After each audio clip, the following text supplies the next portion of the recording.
Morning, guys. Welcome to Coffee Chat. Well, guys, I'm here in my office this morning because the wind was just howling and blowing out there. It would have destroyed the sound, not to mention the fact that it is freezing cold.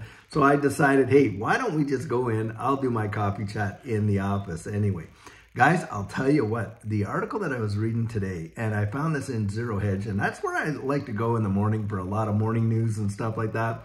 There are other places that I do find articles, but a lot of people ask, hey, where do you find some of these articles? Well, I go to Zero Hedge, I go to News Now, I go to different ones like that, and I read a bunch of articles, that's for sure. And then I choose the one that I think would probably bring most interest to you guys in this space and things like that. Well, the one that I'm reading today, this is about the banks. Now, a lot of people know that last year in 2023, we, of course, experienced a lot of bank failures. Well, get this. Apparently, the amount, the Fed has that bailout program for banks. Well, it is on like crazy. And something like $47 billion they have dipped in to this, Fed kind of relief program for the banks.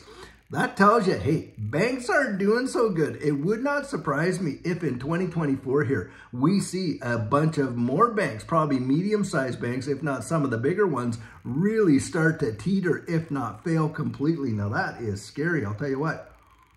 And a lot of people are relying, of course, on this whole FDIC deal. Now, the FDIC, which is the Federal Deposit Insurance Corporation, is supposed to be able to insure deposits for, U.S. depositors and things like that on various types of accounts. Now, it's not every account, certainly no investment accounts. I'm not even sure if checking accounts are covered in there, but apparently savings accounts are supposed to be. Now, the thing is this, they only have maybe 10% versus what's really on deposit in that capacity. They don't even have not even a smidgen of what would be required in a major banking collapse. Now, the whole deal is this. They're banking on the fact, pardon the pun, that there would not be any kind of like major cataclysmic failures with all the banks all at one time. And so, it would be kind of like a controlled collapse kind of deal, and maybe then they'd be able to weather the storm. Well, guys, this is probably one of the most perfect storms that you can imagine, and these banks are suffering big time. And why is that? Well, guys, when it comes to people, putting through a lot of their payments in terms of payrolls and things like that, those are way down. When it comes to credit card debt with, people that owe credit cards, well, that's way up. And boy, is the delinquency off the charts.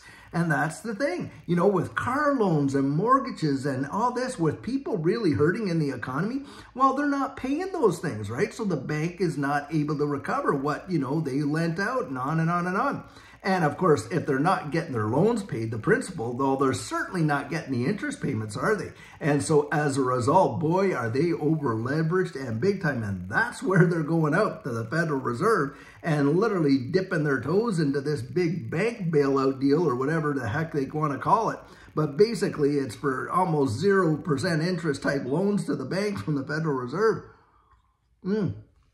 And it would not surprise me if you start to see a lot of these banks start to fail. Now, what happened last time? Well, when Signature Bank and all these other banks started to go down, well, a lot of the depositors went in, they took out their dough, and where do you think they put it? Yep, they put it into like Chase and all the big banks. And of course, Chase's balance sheet just went way up. And it looked like it was having like probably one of the best, most boomer years that they ever had. So do you think that they're unhappy to see these medium-sized regional banks all start to kind of cave and stuff like that? On your life, it's a consolidation of the banking industry. And when that happens, guess what, guys? You're talking about capital controls, aren't you? And you're talking about a lot of power resting in the hands of just a few banks. And think about the spin-offs of that. Let's say you got mom and pop businesses, in those and utilizing these regional banks. And that's where they get their operating lines of credit and all this and that. They've spent maybe 25, 30 years building up a really great relationship with that bank. Well, when that bank goes down, do they get the same kind of benefits and services and all that with, the big banks and all that? Not in your life, guys. Nope. And a lot of small businesses are feeling that. Why? Because they relied on those operating lines of credit. Now they don't have them. And then what that happens there? Well, it's a cascading effect, isn't it? the businesses, little regional businesses, start to close down because they just can't operate the way they did in the past. And what happens there? Well, hey, you get the manager, the assistant manager, and all the employees and all this and that.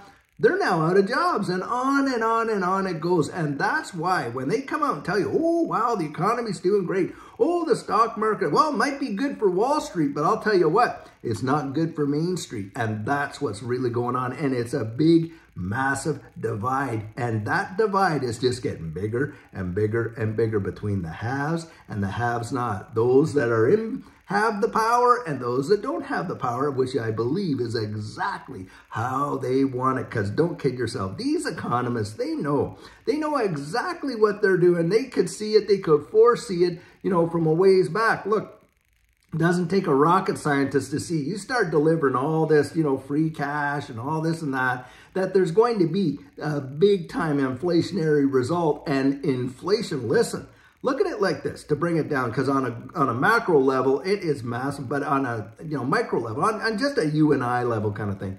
Imagine you're in there and you're paying your mortgage. It's like, what, 3 or 4% and all this and this and that. All of a sudden, your variable rate just shoots up and it goes to 8%. While the interest rate is doubled. Do you know what happens to your payment?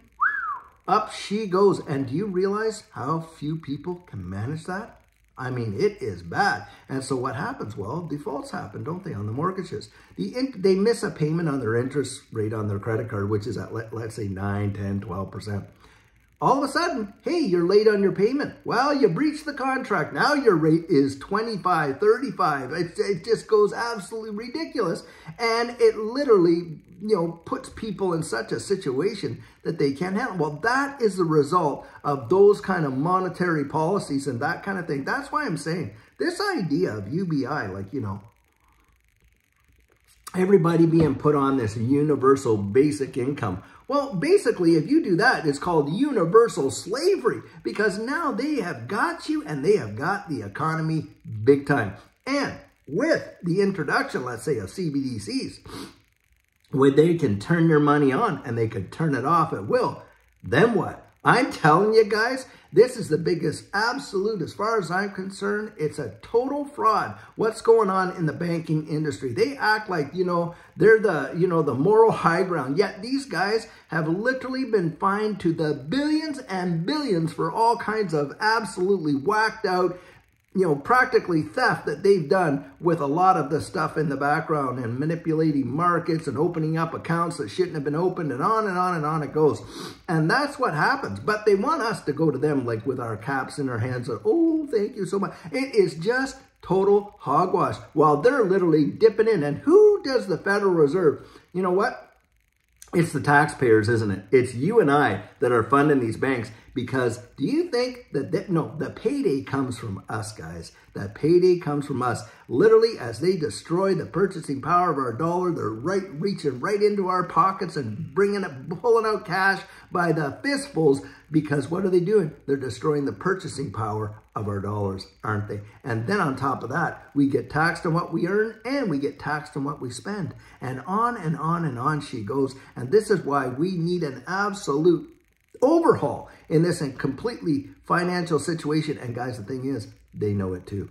But they just want to position themselves to where they're in a position where they're still pulling all the strings, and you and I are the puppets at the end of those strings dancing to their tune. That's the way they want it to go. Well, guys, to me, that's what this distributed ledger technology space represents. Your ability to cut the strings. And I'll tell you what, that's exactly how Judy and I look at it. And that's why I encourage people, get the heck out from underneath their boots as soon as you can. And if you see your portfolios go up and you can pay off all your debt and get out from under that, boy, I'll tell you what, that is a day to celebrate, because that is your Freedom Day. That is your Independence Day. And that's what we're all hoping to see, aren't we? Well, guys, I'll tell you what, it's an amazing, amazing world out there right now. And I think that this space represents probably the best opportunity that we will ever see in our lifetimes to literally get out from under all that. And I sure hope that, you're going to see that. We're going to see that. I suspect the rest of 2024, 2025,